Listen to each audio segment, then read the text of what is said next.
This is Make It Plain. Make It Plain. MIP With Masamela Matfumo. Mark Thompson. Make It Plain. Get woke.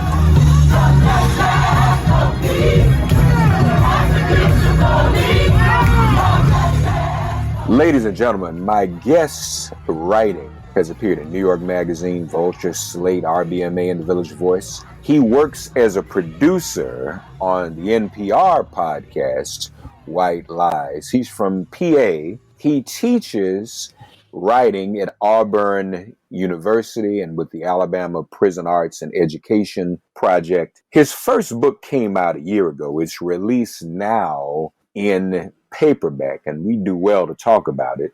Down along with that Devil's Bones, especially as we talk about all of these Confederate monuments. And his book focuses on one probably with the most monuments, and that would be the KKK Grand Wizard himself, Nathan Bedford Forrest. The book again, Down Along with That Devil's Bones. Connor Towne O'Neill joins us from Auburn. Hey man, how are you? Welcome to Make It Plain. Hey Mark, it's a pleasure to be here. Thank you for having me. It's a pleasure to have you, buddy. And this is very interesting. So Connor, if you give me a little point of personal privilege, the interesting thing about your book is it focuses on some geographic areas that are very close to me. My paternal great-great-great-grandmother was born in Selma in the 1850s. That family ultimately migrated to Memphis, which is the home of my paternal family. But Nashville is the home of my maternal family and the city in which I was raised. So when I see a book with Selma and Memphis and Nashville, I see you got Murfreesboro here too, not too far from Nashville, I have to begin to wonder, well, how does Nathan Bedford Forrest intersect with my own life? Yeah. That's a little scary. But man, but that's quite the coincidence. I've talked to folks who knew one place, and that's always intimidating because you're writing about a place, you hope you do it justice, but man, someone who knows three of the places, it's a tall order. yeah, it is. I'm not quite sure what to make of that, but help me out, man. Help me figure out what to make of it. Your story, or the beginning in your book begins with Selma, doesn't it? It does. It starts with Selma, and it starts with Selma not in the past, but for the present, or at least the recent past for me. It starts back in 2015. I'm originally from Pennsylvania, but I had moved to Alabama, and when I moved to Alabama, there were all of these 50th anniversaries of civil rights movement events taking place, and I had this feeling of like it was sort of being invited to try and understand this new place that I was living through the lens of those anniversaries. So I moved to Tuscaloosa in the summer of 2013. That's 50 years on the anniversary of the stand in the schoolhouse door. Right. My first week of classes at the University of Alabama. That's the 50th anniversary of the 16th Street Baptist church bombing that claimed the lives of 4 little girls in Birmingham. And so I was following these anniversaries, and the connections to the present day were clear, right? 2013, 2014, this is early years of the movement for Black lives. The Supreme Court had just gutted the Voting Rights Act, and voting restrictions were immediately coming back into place. So those contemporary echoes of 50 years ago felt very clear. And it was that brought me to Selma this day in 2015, the 50th anniversary of Bloody Sunday. And President Obama was there. 40,000 other people show up to hear him speak. And, Selma's a small city. 40,000 extra people there. Parking's a nightmare. And so I think, Selma's one of these cities that has this extensive cemetery, mausoleums, Spanish moss, the whole deal, its own system of roads. And so I think, stash my car over there. It's a quick walk down to the bridge. I can go listen to Obama, and I can keep doing my thing, the sort of white liberal thing, studying the movement and, feeling good about myself. But what happened that day says like, no, you don't understand the half of it. And you're going to have to go way deeper into history if you're going to try and make sense of what's happening. And that's because when I pull into the cemetery, I see these signs that say Confederate Memorial Circle closed, no trespassing, which is catnip, okay. What's going on here? And there are a bunch of people sort of roaming this section of the cemetery with the Confederate graves. And I know it sounds naive to say this now, given everything that's happened since. And it was a little bit naive then even, but I was just sort of like, Confederates on a civil rights anniversary? And so I wander over and just, approach this woman and say, what are y'all doing here? And come to learn this group calls themselves the Friends of Forrest and had spent really the better part of the last 2 decades fighting about this statue of Nathan Bedford Forrest that they have put up. And, like you say, putting up a statue of the first Grand Wizard of the Klan, that's going to raise an eyebrow anywhere. Doing it in Selma, given its connection to the movement, all the more provocative and insulting. But come to learn, that statue first went up the same week that the city's first black mayor had been inaugurated in the year 2000. So it just compounded the insult and sparked all of these protests and debates. The statue's eventually moved. It was originally on city property. It's moved out to the cemetery, but then it's stolen. But its theft only sparks more debate and controversy about whether they could replace it, put up another statue of Forrest. That eventually sparks a federal lawsuit, which the Friends of Forrest had just won when I meet them. So they're out there sort of parading their victory, getting ready to put up another statue of Forrest. And so the dissonance of that, Confederates on this major civil rights anniversary, this moment of racial violence being commemorated, it just raised all of these questions. Who is Nathan Bedford Forrest? What does it mean to put up a statue of him? What does it mean to do it in the year 2015? And so that was really the starting point. And those are some of the questions that the book is trying to grapple with. Nathan Bedford Forrest talks a little bit about who he was for people who might not know. Of course, we know he's the Grand Wizard, but people may not fully understand his true role in the Civil War itself. Yeah. So it was just his 200th birthday celebrated by a bunch of Neo-Confederates this summer. So he was born in 1821. And really, was Trump there? Do we know? Trump wasn't there. Not that I know of, although I think they'd get along. Yeah. But so he really sort of comes of age with the Deep South as we know it, right? So early 1820s, this is the Indian Removal Acts, the Trail of Tears. That land is then opened up for plantations and for the sort of this migration of enslaved people from the upper South down into the deeper South and sort of the Cotton Kingdom down in Alabama, Louisiana, Mississippi, Tennessee, Western Tennessee. And Forrest builds a fortune off of it. He's a slave trader. His slave mart, as it was called, in Memphis, was trafficking 1,000 people through it every year. He made millions off of it. By some counts, became one of the richest men in the South by 1860.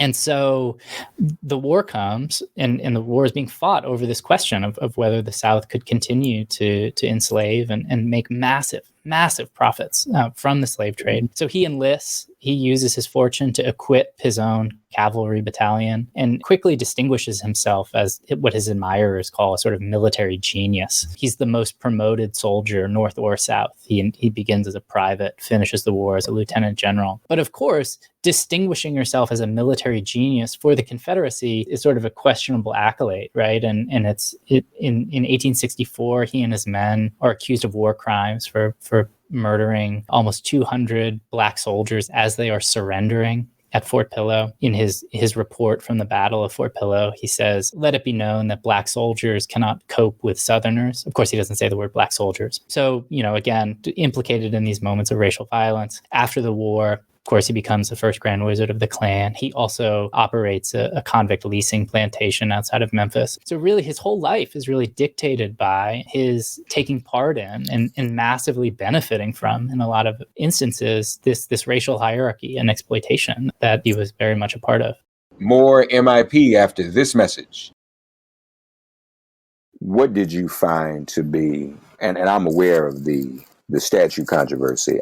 Full disclosure, I am on for years, almost 25 years, have been on the board of the Jubilee at Selma. So we organize every commemoration every year. In fact, we have to invite you this coming year.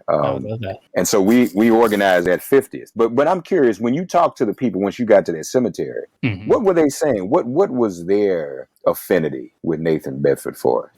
He's their hero. He is, for some white Southerners, he is this like folk hero because he's not like Lee, right? Like Lee is the embodiment of the gentleman, the Southern gentleman, right? And went to West Point, one of the first families of Virginia, the gentry.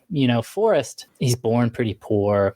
They would say he pulled himself up by his bootstraps. Of course, he was also trafficking other people, but didn't go to school. He has a couple of months of school to his name. He was literate, but not really. He's very folksy. He has all these aphorisms. So again, you talked about this connection to Trump in the same way, sort of skeptical of expertise, brash, so the sort of blue collar hero. I think that's that's the appeal that gets talked about publicly, right? Like on the plaques of these statues, they talk about him as the untutored genius. But I think the reasons that he's reviled by other people are also the reasons that he's admired, right? I mean, I think these folks, the Friends of Forrest, they also belong to white nationalist organizations like the League of the South, responsible for instigating a lot of the violence in Charlottesville. So even if it doesn't get talked about publicly, it's really clear that part of the attraction here is that he is this white supremacist hero, and they're willing to defend his actions at Fort Pillow. They're willing to defend his actions as the first Grand Wizard of the Klan. So with some what they think are sort of historical caveats, but they'll defend it. So yeah, I mean, they admire him for the reasons that he's hated just as much as his quote unquote military genius. I wonder, in my experience with some Southerners, they admire these people, but they don't acknowledge the truths about them. It's more of an admiration of their revisionist history. That this was someone who was fighting for Southern ideals and the way of the South. Well, what was the way of the South? They won't say that. They won't. Right. They won't talk about it. I mean, correct me if I'm wrong. I mean, maybe you have some people who are more vocal about this, but I rarely hear people say we admire Confederacy and Nathan Bedford Forrest because he had slaves and he killed people at Fort Pillow. I don't hear people say, at least they're not going to say it to me, and don't say it out loud. And I remember a few years ago, we had this whole national debate at one time. I forgot where it started and where it ended, about whether or not the Civil War was about enslavement in the first place. It really wasn't. That was the debate. It wasn't really about enslavement. It was about something else. It was about a way of life, and it was about the industrial age. Well, yeah, it was the industrial age versus enslavement. But when you were encountering these people in Selma, were they, as you mentioned, caveats, but how upfront and vocal were they, or any of the other people you've experienced, as to what the crimes these people really committed? Yeah, are they in denial about that? Well, no, I don't think so. Again, it's in some ways it's sort of it's a question of audience, right? Like they know who they're talking to, and when they think they're not talking to Northerner, or talking to Black people, or talking to other people in power, it's sort of proprietary thing. One of the things that was really interesting is that there were some. I got my hands on some leaked emails from one of the Friends of Forrest, and so she's writing to her United Daughters of the Confederacy listserv, or the Friends of Forrest listserv, and she's referring to Selma as what she calls Zimbabwe on the Alabama. Yeah, on the Alabama River. She talks about people who were, when the statue was stolen, people searching for it, referring to them as being smarter than your average monkey. My goodness. She once mentioned to me, and I think sort of, would later try and get it off the record, but like saying, there was a bounty for this, or a reward for the statue, $20,000 if you lead to the finding of this bust of Nathan Bedford Forrest that had been stolen. And she said, "Do you know how much crack cocaine that could buy someone?" So, that's not necessarily saying, it's explicitly saying, I think it's cool that he, murdered 200 Black soldiers at Fort Pillow, but the racial, they're not undertones. The racial tones of this monument debate are pretty clear. Refresh my memory, I don't recall. What is the status of the monument now? They won in court once, but where is it now? Yeah, so the whereabouts of the first one are still unknown. Right. But they put up a second one, and they unveiled it soon after I had met them. I met them in March of 2015. They unveiled it at the end of May in 2015. And so that means it comes just 3 weeks before the Charleston 9 murders. And in the fallout from those murders, of course, it became clear that Dylann Roof had gone on this really strange sightseeing tour through South Carolina, visiting Confederate monuments, Civil War battlefields, cemeteries where enslaved people were buried, doing this tour of the Confederacy almost as a way to steel himself before he was going to go murder 9 Black parishioners of Mother Emanuel. And that's part of what kicked off what we're still feeling the effects of, this massive referendum on Confederate symbols. Right. And the proximity of those two events, even if they're not directly connected, but the unveiling of the second Forrest bust in Selma, and then the Charleston 9 murders and the fallout from that, those two things really became inextricable in my mind, that I had this strange encounter with this group in Selma and about Confederate monuments, and then it becomes this big national referendum. And I think that was really the impetus for the book, was to follow stories about Forrest statues in particular during these last several years, where they've really been a really sort of mainstream part of American political debates. More MIP after this message. Now, I don't know this either. Do the monuments to Forrest still stand in Murfreesboro, Nashville, and Memphis as well? They still stand in Nashville and in Murfreesboro, Right. despite, persistent attempts to remove them. They still stand. The book climaxes in Memphis with the removal of this 30-foot bronze equestrian statue.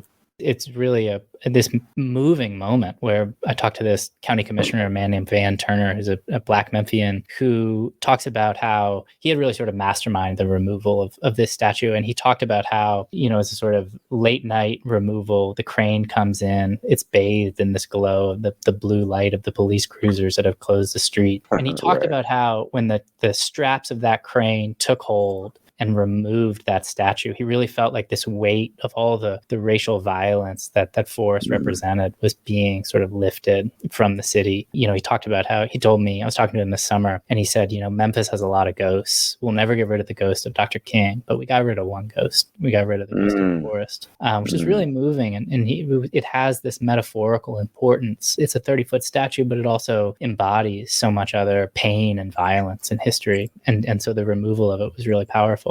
Part of the unintended consequences of that, though, ironically, are that statue is going to go back up on the grounds of the Confederate Museum out in Columbia, Tennessee. So it has this sort of recurrent feel to it, but at least it's out of Memphis. Some historians have said, and I don't remember all the details here either, that a lot of these statues and this hagiography of the Civil War and Civil War heroes didn't happen right after the Civil War, but happened later, at a time when even some of the precursors to the Strom Thurmonds of the world needed to romanticize the Civil War, needed to clean it up, needed to do some PR for it, to make it more legendary and romantic, almost as if the war was not lost, almost as if the Confederacy didn't lose. It was kind of like a draw.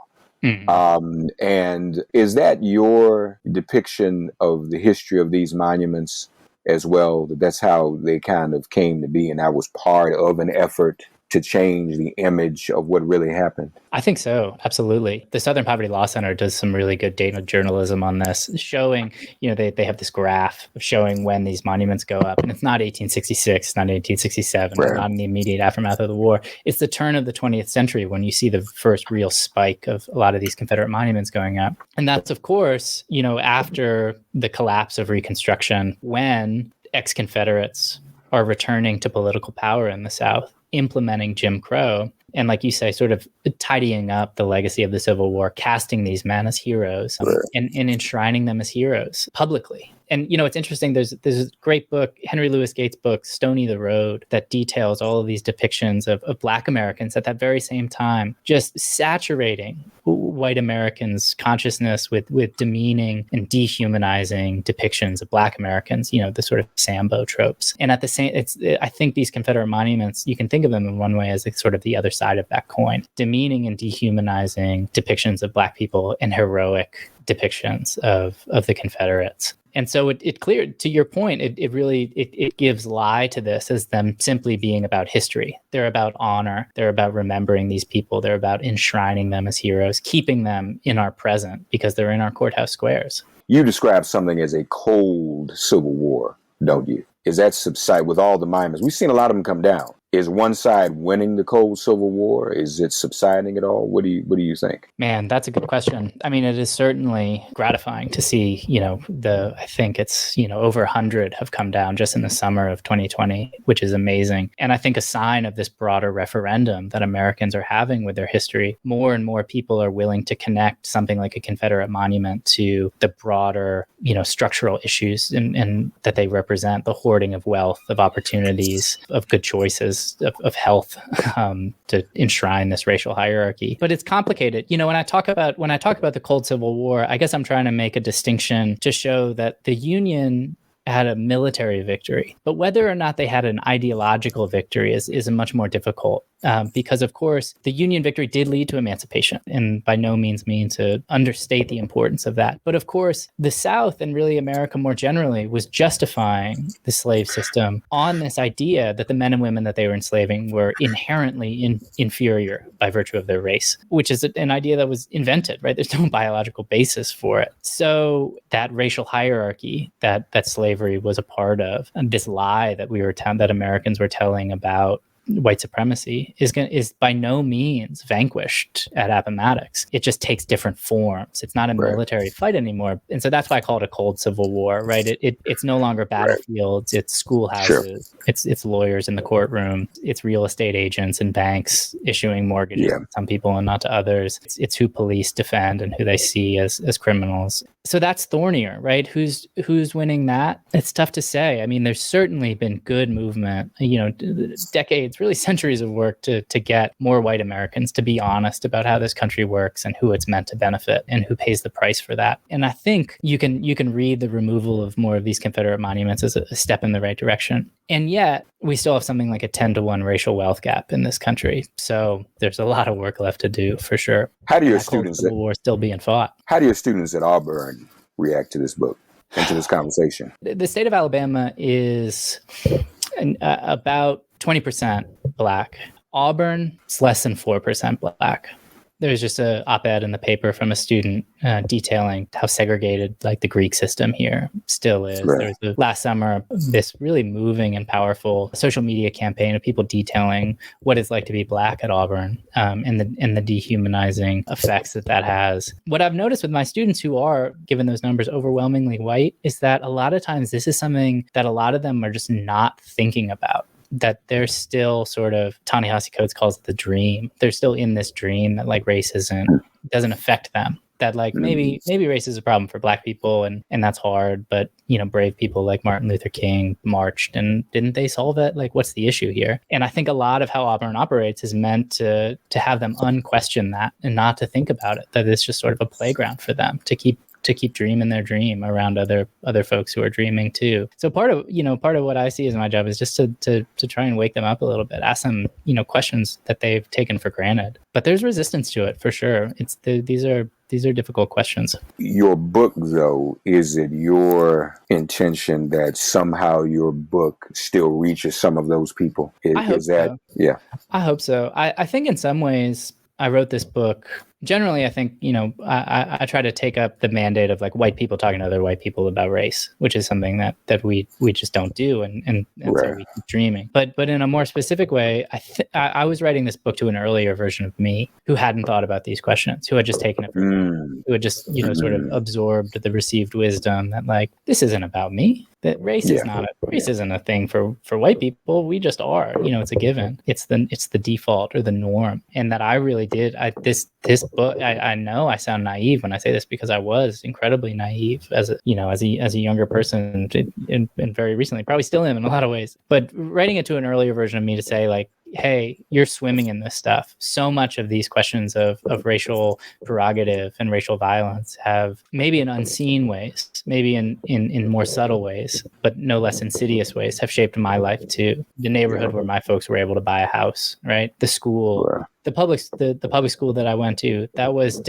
sort of de facto segregated. How my parents were able to leverage that house that was zoned in such a way to send me to that school, to co-sign loans to send me to a college, so in so many different ways, structural ways, this idea of this racial hierarchy has shaped the lines on which my life has moved. And all the while I was naive to them. So there are questions that are political and structural, but there are also, questions that are personal and individual. And I think you really have to try and grapple with both. And so that's why the book takes on these bigger questions, historical questions, chronicling these protest movements, but it also makes these moves into us try and capture the more personal journey that I was going on too, the sort of awakening, I guess you'd call it, that I've been on. And it's my hope to connect those two things, that it can reach folks who maybe haven't thought much about this, but can get them not just to think about themselves, but their lives in the bigger context of this country. Down Along with That Devil's Bones, now available in paperback. My guest's first book, Connor Towne O'Neill's first book. What are you working on next, man? I'm working on another season of White Lies right now. So that's why I got my fancy microphone out. I'm back on the podcast beat. Good. Well, congratulations on that, folks. Do check out White Lies, and do also check out Down Along with the Devil's Bones.